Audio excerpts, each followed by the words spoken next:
Hey everyone, we are talking about chapters 5 and 7 in your textbook today.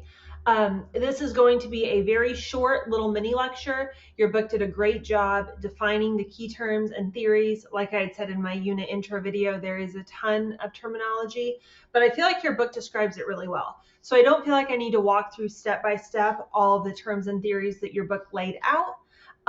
Obviously, if you have any questions, feel free to message me about them, but that's part of why I love this textbook is it does explain things in a really easy to understand fashion. There are just a couple of terms and concepts that I wanted to review. And an important note, since this chapter does get into some issues of privilege, I just want to clarify what in the field of community psychology and in multicultural psychology we mean when we throw that term around. I know that's become a buzzword in a lot of places. I know that for some that's even become kind of an offensive term. So I just wanted to take some time to clarify that. But first, let's start with chapter 5. Chapter 5, I'm right in the way here. Chapter 5 gave a really interesting example of the community lodge example. And just to refresh your memory, this was where they had an inpatient mental health facility. And what they had found was that, as a general rule, when patients were released from inpatient mental health, they weren't having really great outcomes. And so they set up this community lodge where, as people were being released from inpatient mental health, they were put in, it was kind of like an apartment complex with others who were also being released from inpatient mental health.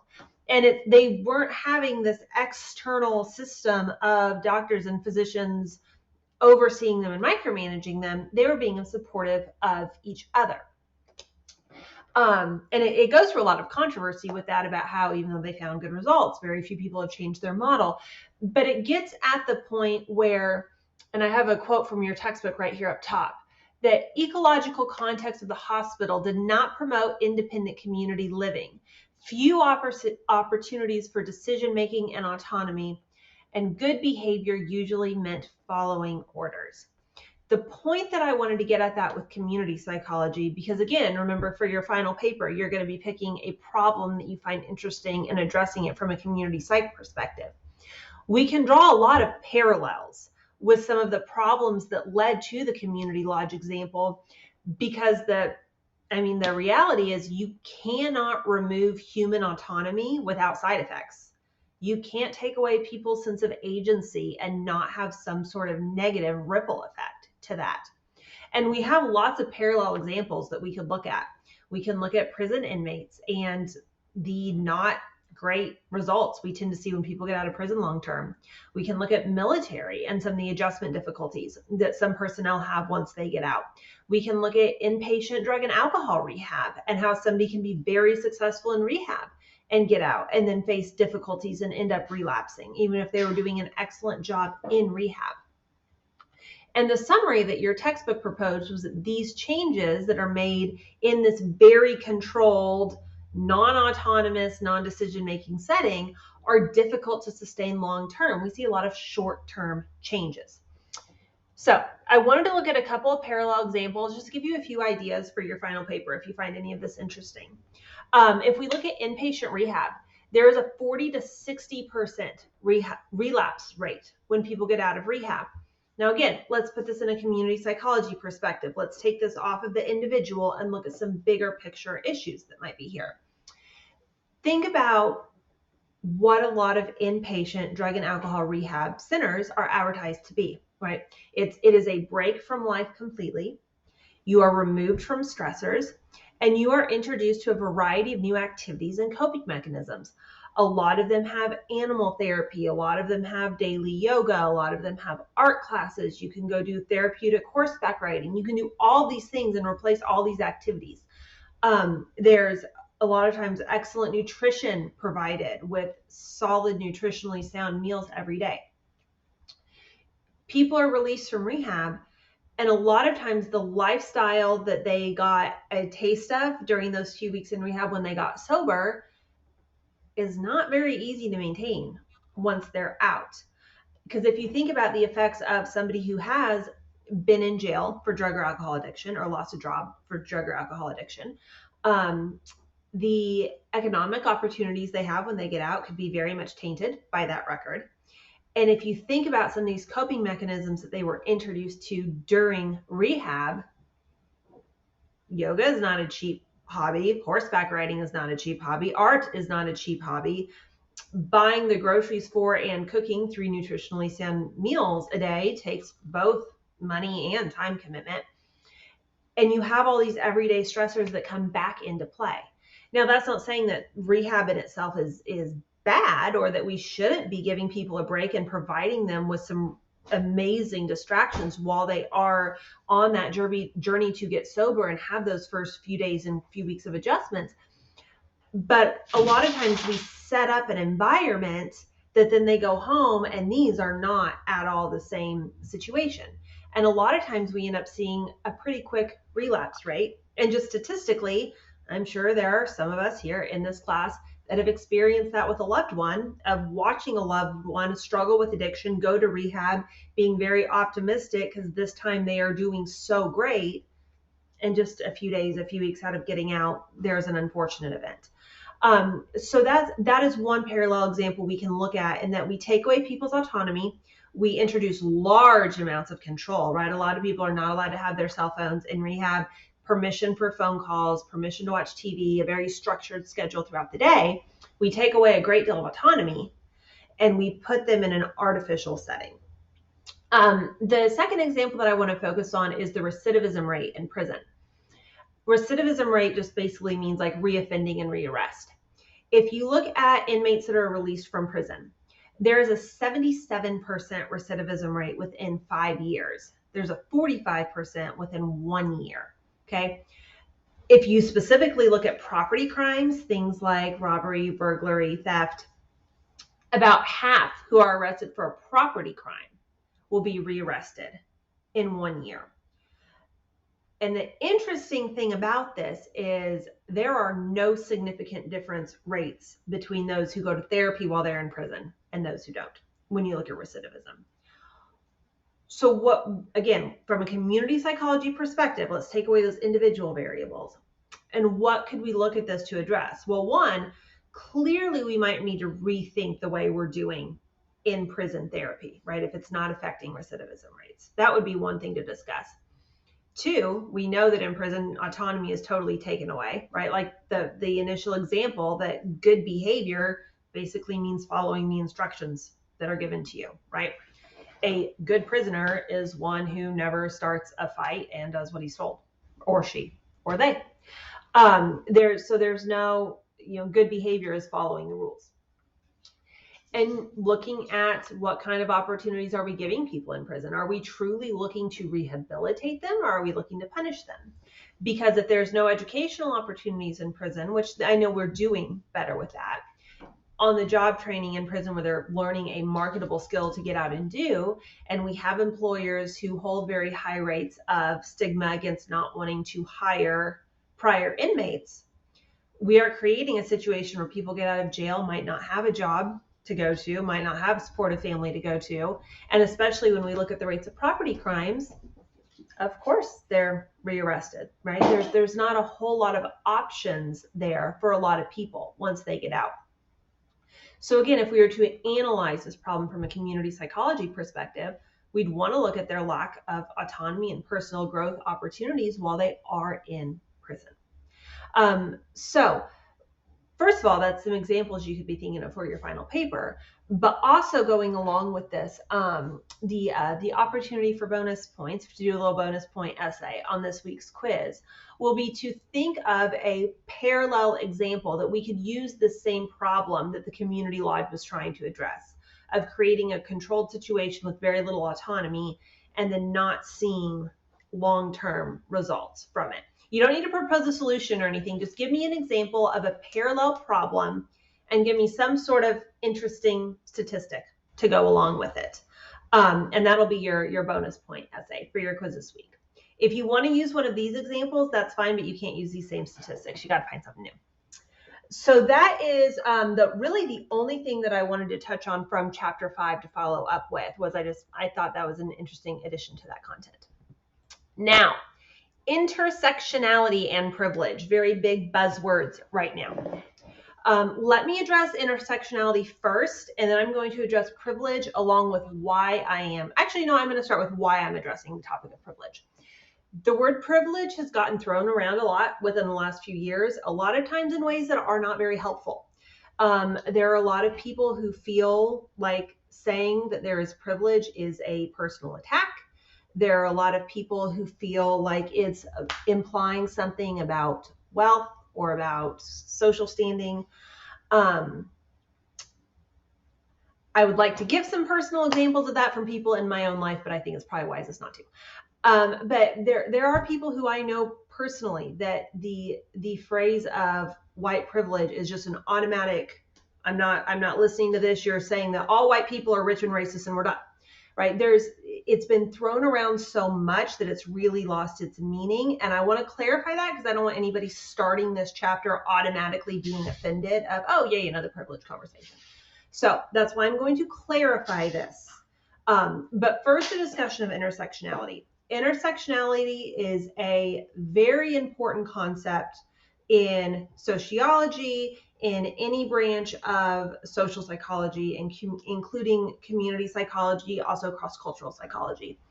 The idea behind intersectionality is we all have multiple categories that we're members of. We all have multiple social categories we're members of.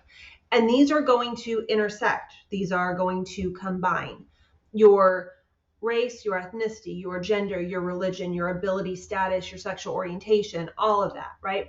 The experience of a white, able-bodied gay man is going to be different than the experience of a Black gay man who's confined to a wheelchair, right? There are multiple areas. They're both gay men, so they both may have similar experiences in maybe coming out to their families or maybe some of their participation within the LGBTQ community. But those differences in race and those differences in being able-bodied are going to add unique elements to their lived experiences. So the idea behind intersectionality is we can't just look at differences between communities. We also have to look at the differences within communities and make sure that all voices are being heard. Like we talked about last time, making sure that we're avoiding marginalization, making sure that we're giving space to marginalized voices. Some of that comes from making sure that those differences within communities are captured. And if you're ever going to do anything with community psychology, that becomes important. And this is where the idea of privilege comes in a lot. So privilege is an advantage that you have that is outside of your control, that has become such a part of your experience that you often don't commonly notice it or think about it. In its definition, privilege has nothing to do with money. Privilege has nothing to do with discrimination, with racism, with anything of that sort. I want to take away some of the fireworks of like inflamed emotions that are often thrown around with this and start with some more neutral examples, and then we'll get into examples of privilege when it comes to race. Privilege can make it easier for a person to unintentionally engage in discriminatory behaviors because you become so blind to the things that just aren't your problem because of the way you live your life. And so that's the link between privilege and discrimination, or privilege and some of the isms with racism, ableism, sexism. So a couple of more neutral examples, okay? The first one would be being physically able-bodied. Being physically able-bodied is a privilege that is important to recognize in community psychology, right? The fact that I do not use a wheelchair, I do not use a walker, I am physically able-bodied in every way. This gives me a level of privilege because I have problems that I don't even have to think about. And I have advantages that have become so everyday to me that I really don't even commonly notice them anymore. Whenever I get a notification that the meeting room that our standard staff meeting in has been changed due to a scheduling conflict, I do not have to worry about, Okay, this is a building I've never had a meeting in before. Is there a handicapped accessible entrance? Are the doorways wide enough to get a wheelchair through? Does the elevator work? Is this meeting room big enough to be able to navigate through if I were a person in a wheelchair, or a person who uses a wheelchair? Is the room big enough to navigate through once the table is set up? These are things I don't have to think about. I write down the meeting location, I go to the meeting, right?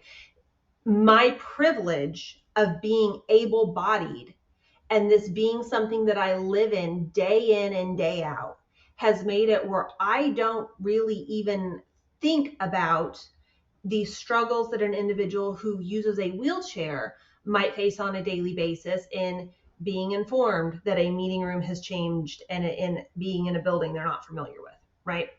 I have that privilege. I don't think about it. It's not even on my radar. This is how I live my life. That is not an issue I face. I go and I do. All right. So I have privilege in being an able-bodied person. Does that mean I'm automatically discriminatory towards people in wheelchairs? No, not at all. It means that since this is not my lived experience, this is not a concern that's always at my forefront. This is something that I just don't think about. Not in any discriminatory way, just not my lived experience, right? Again, please note, this is saying absolutely nothing about income. This is saying nothing about anything other than I have an advantage that these are not problems I face on a daily basis. Another one would be being a part of the majority religion, right? Living in the United States, everybody is at least familiar with basic concepts of Judeo-Christianity. If I want to pray before dinner and I'm in a group of people, I mean, not everybody might agree with it, but at least everybody is going to have some understanding of what it is that I'm doing, right? Because everybody is familiar enough with Judeo-Christianity that the concept of prayer before a meal is not foreign. If I make a joke and reference something about Noah's Ark or the Last Supper, people are at least going to get it. They may not ascribe to the religion that story comes from, but they're going to get that reference. I'm a part of the majority religion. I have this language I can use, this jokes I can make, these practices I can engage in, that even if other people don't agree with me, they at least understand it. And that is a privilege that not everybody has. If you have somebody here who practices Hinduism, or who practices Baha'i, or who practices another minority religion that we might see in other parts of the globe, they don't have that same luxury of, I can engage in my rituals, I can engage in the things that I consider to be spiritual practices, and everyone's going to know what I'm doing. I can allude to a story in my holy text and everybody's going to understand what I'm talking about. All right, there's a privilege in being the majority religion, because even if people don't agree with your faith, they know what you're talking about. And the last one that I gave as an example that's not based on race would be heterosexuality. As a heterosexual individual, I've never had to have the trauma of coming out to my family, right? Never had to have the concern if I go to an event and it says spouses are welcome, that, well, everybody's assumed that it's this situation, and now it's going to be maybe an awkward situation that I'm bringing a woman with me, and like, what if my boss is secretly, discriminatory against? There's none of those concerns. I have never had to live in that concern. I've had the privilege of that never having to be a problem that I've had to face directly. People kind of just tend to assume heterosexuality unless told otherwise, right? A lot of times that's the default assumption. And so I've never had to face some of those difficulties or face some of those discriminations. That is a privilege that I have. Again, not automatically implying homophobia, just saying I have that privilege. All right. So now let's translate that to race and what we talk about when we say that there is white privilege. The experience of a Caucasian individual in United States culture is historically different than the experience of a Black individual or an individual of Mexican immigrant status or of a lot of Latin American cultural immigrant status in the US. It is a different experience. Being the majority, there is a certain privilege that comes with that. There are a set of problems that you've never had to think about that just aren't on your radar. There is lived experience and lived discrimination that you've never been a victim to or that you've never experienced because of the color of your skin. Again, it's not saying you're automatically racist. It's not saying you're automatically rich. It's saying that there is a privilege and that this set of problems has never had to be the problems of your own lived experience. Not that you've never had any problems, just that you've never experienced those set of problems. Now, why does this matter in community psychology? Here's where the so what of this comes in. I gave the example a couple weeks ago, if I was working for a community organization and was tasked to put together a program that was largely going to affect Black youth or Black youth athletes, and how that would be an issue, because even though I might be very up to date on research related to that, I've never had that lived experience. Remember, we talked about standpoint theory and all of that. And so I would need to make sure that even though I might be the professional in the room when it comes to conducting the research and analyzing the data and explaining the theories to everybody, if we're talking about how to best reach Black teenagers or at-risk Black teenagers, I need to make sure I'm not being the loudest voice in the room, because I do not have the most lived experience when it comes to that. I need to make sure I'm seeking guidance from others that have more direct experience. When you're talking about community psychology, when you're talking about planning community interventions, solving community problems, recognizing privilege and recognizing where you fall in this intersectionality is important, because it's important to be able to know when you need to look at an issue and say, I can gather textbook knowledge about this, but I need to not be the loudest voice here because I've never had to live these problems. I've never had to live these difficulties. I can't make out for you a list of what this group might be feeling and what problems this group might be encountering, because I have not been there. Okay. If we were redesigning buildings to go back to the very first example with this, if we were redesigning buildings on campus to be more accessible to all students regardless of bodily ability. So we wanted to think about students who were in wheelchairs. We wanted to think about students who were blind and needed a cane, students who might need service animals or any other physically assistive tools. Yeah, I could be on the planning committee. I could help pass out surveys and analyze the data. But again, since I have the privilege of not having that lived experience, since I have the privilege of that not being concerns I deal with on a daily basis, I should not be the one making and finalizing the list of ideas here, right? There need to be other voices of students, faculty, staff who have lived that difficulty and have said, yeah, I can tell you from experience what needs to change here. Not me making guesses based on, well, I can imagine if I had, So, and that's why this is important with community psychology, is we need to make sure, again, keep in mind the topic from last week about making space for marginalized voices. We need to make sure within intersectionality that we are allowing room for the differences that exist within communities. And we need to make sure that privilege is being recognized and that the people who are helping to enact these changes, it's a situation of being willing to admit, I don't know what I don't know. I don't know what I haven't lived. I don't know what's from a standpoint that's not my own. Again, going back to that underlying goal of making room for marginalized voices. So those are the only topics that I wanted to highlight from your textbook in terms of elaboration. Again, lots of theory this week, lots of terminology this week. Hopefully that was a little bit helpful in clearing this up. I know that this is a topic that has turned into quite a bit of controversy for a lot of people, but hopefully that was helpful in clearing it up and understanding why we need to address it for a community psych class. So please feel free to email with any questions, comments, concerns.